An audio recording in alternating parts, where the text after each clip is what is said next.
against the pandemic. And Bharat Pankhania can join us now. There he is. Thanks so much for being with us and jumping in. We really appreciate it. You know, we're back to really pushing for booster shots. And you and I had discussed this at length before.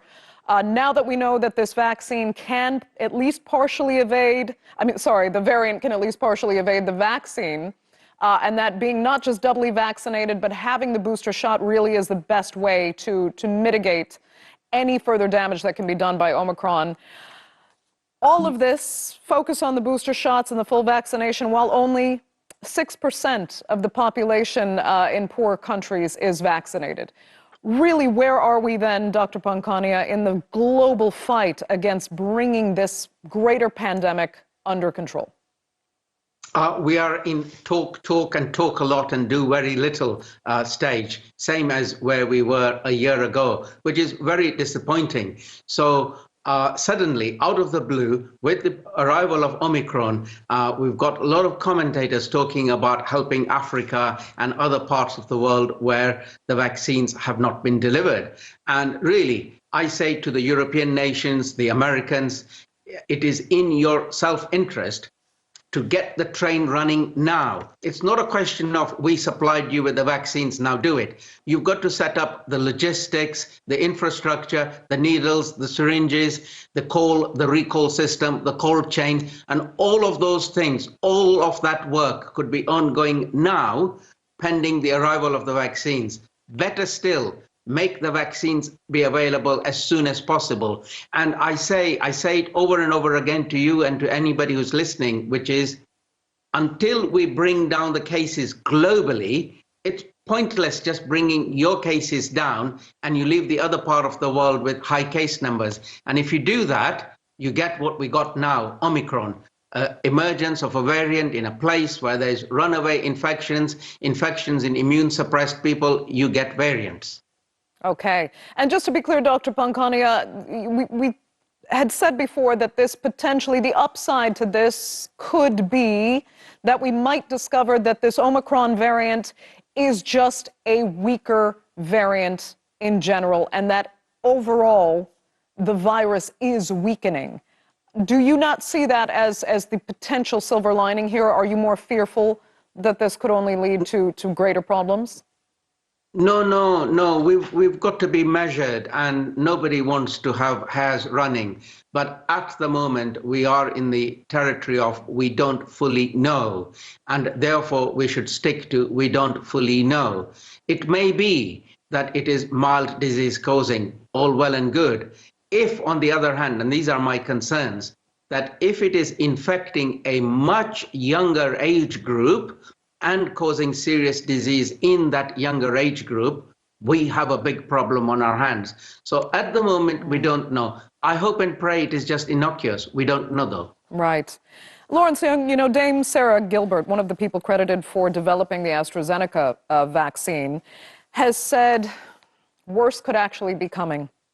That the next pandemic, she's actually looking forward, that even if the coronavirus somehow wraps up in the foreseeable future, we've got something worse to look forward to on the table.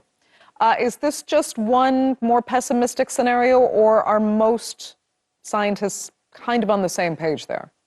Yeah, I think it's a gloomy but probably realistic assessment, in the sense that, you know, the West particularly felt that they were somehow protected from, you know, these infectious disease outbreaks. This was something that happened in sub-Saharan Africa and far away in Asia and was never going to affect us.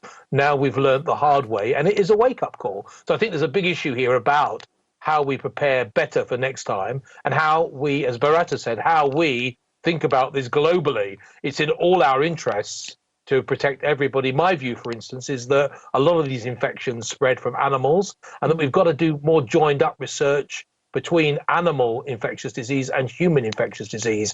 We need to be controlling what goes on in animals, and there's not enough of this going on around the world. There are very few places I know of where there is that integrated approach. And I think, and I hope, that this enormous and terrible situation that we've been in the last, coming up for 2 years, has taught us a lesson that we're all in this together, and that we need to prepare better next time, and that part of that has to be veterinary health as well as human public health.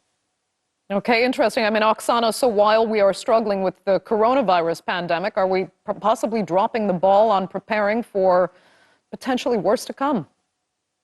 Well, certainly, alongside that, we know that even things like antimicrobial resistance could be extremely problematic for us, and that's a separate issue in terms of like the medicate that various bacteria could mutate to such an extent that our drugs are no longer effective. So there are unfortunately, issues that we all need to be paying attention to. And I really agree with Dr. Young on the One Health approach to ensure that our deforestation practices that push animals into new territories and making sure that we're thinking about the effects of mega cities with over 11 million people living in sometimes very tight quarters.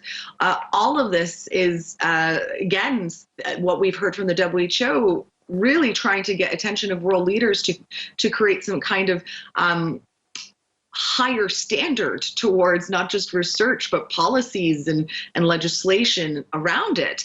And I would say also that when we think about the upcoming treaty that the WHO is now negotiating with all member states, they need a consensus on not just for that is a pandemic treaty for the next crisis, because if we look over history, we see that there is a cycle of pandemics that occur, and we are contributing to that problem through the various ways that have already been discussed.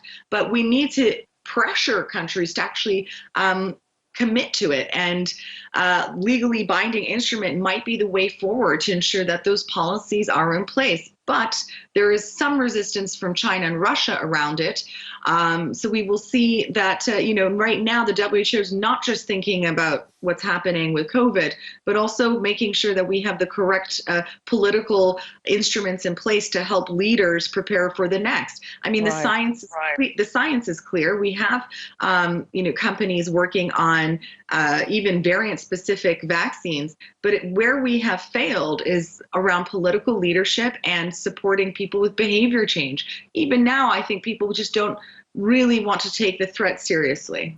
Very interesting. Yeah, global policy coordination. We all know that is a major challenge, and the pandemic has really exposed how much of a challenge that is.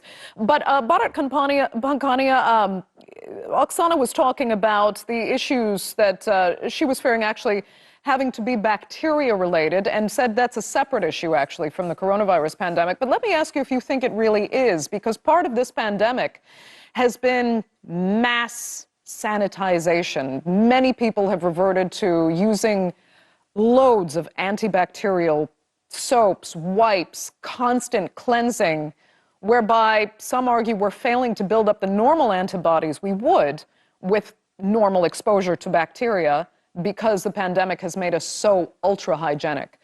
Is that another concern we should be taking more seriously? I know the alternative right now is keep us clean, keep us sanitized so that we avoid the coronavirus, which is the worst case scenario at present.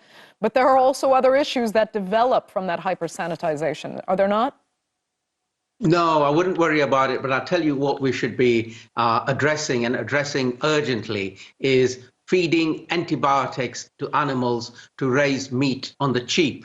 So when you are feeding your chickens, your pigs, your cows, all these animals with antibiotics, those antibiotics are entering the food chain, and they're entering the waterworks, they're entering all over the environment. With those antibiotics arises the emergence of many things. One is antimicrobial resistance. 2 is contamination of the environment. 3, the change of the ecosystem in rivers and the primary places where our food sources come from. So that is the problem, not the problem of we are excessively sanitizing.